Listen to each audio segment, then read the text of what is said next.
Hello and welcome back to our lecture series on filter, and right now we are going to be looking at Butterworth filter. Alright, so if you missed the previous part of this video, kindly go ahead and check on the playlist on network sentences, and then you'll find the link to all other videos. Okay, and if you are yet to subscribe to the channel, kindly go ahead right now, click on that subscribe button to subscribe, give the video a thumbs up, do make sure you share the video also. So now talking about Butterworth filter, so I just first of all check out the the definitions on Google, and let's make reference to that.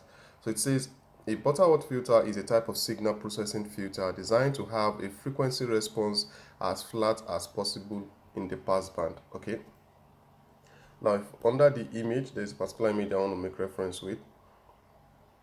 So remember earlier we looked at I mentioned in the previous video that why do we cascade filters, and I show you one of the best response that you can actually give.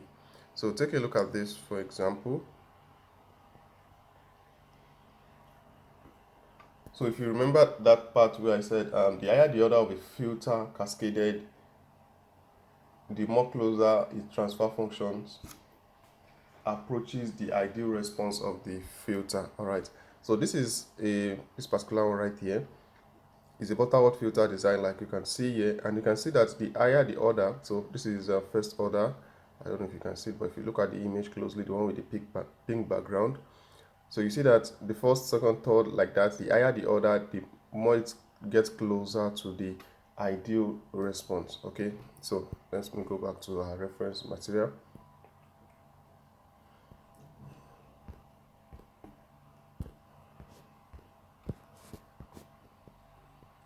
So you can see it right here. So the response of a Butterworth low pass filter. But before that, you can see the figure below represents the normalized frequency response of various values of n.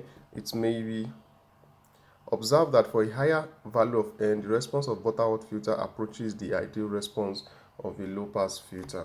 All right. So next thing is the realization of an active Butterworth filter. So right here, now let's starting with the first order. Okay, like you can see here, so you have to realize an active Butterworth filter. We are still going to look at example on that. Okay, but just take note of this formula right here. So take note of them. This right here. Okay, so and this is an alternative one. So just take note of them. We are going to make use of them when we start looking at examples. Alright, so this is active first order Butterworth low pass filter. So this is what the circuit diagram looks like. So here we have our R1. Okay, let me just write it. We have our R1, this is our R2 resistor, this is our output voltage, and then this is our input voltage, which is, or this is our V1, and this is another resistor right here. Okay, and then as you can see, this is our amplifier. Okay, so then let's also look at the second order. So let me just take you to there, to that of the second order. So the design below represents the second order active Butterworth low pass filter. As before, the voltage V and V naught are related by the following relation. Okay, so take note of this. They are pretty much similar with that of the low pass. Of that of the first order rather. Okay, but if you look at the circuit diagram, okay, for the second order, so the difference there is that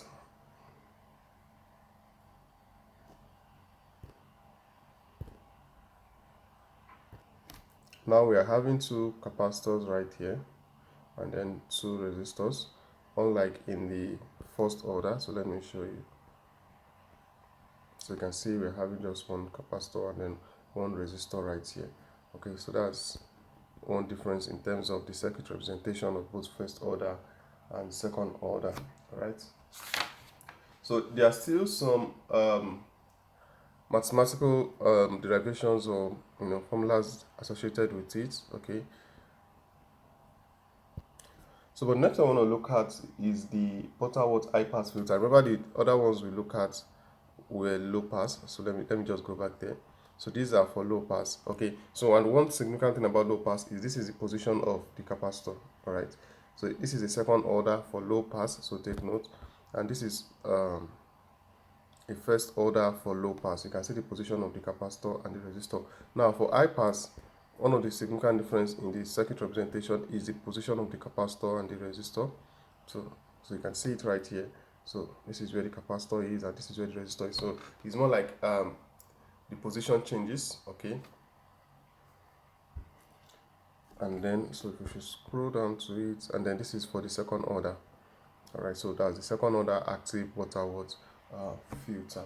So the next thing we want to look at under Butterworth is the Butterworth polynomial, and then we are going to be looking at that and some examples that are associated with Butterworth polynomial. So we'll continue that in the next part of this video. So thank you very much for watching, and then I'll see you all in the next video. Bye for now.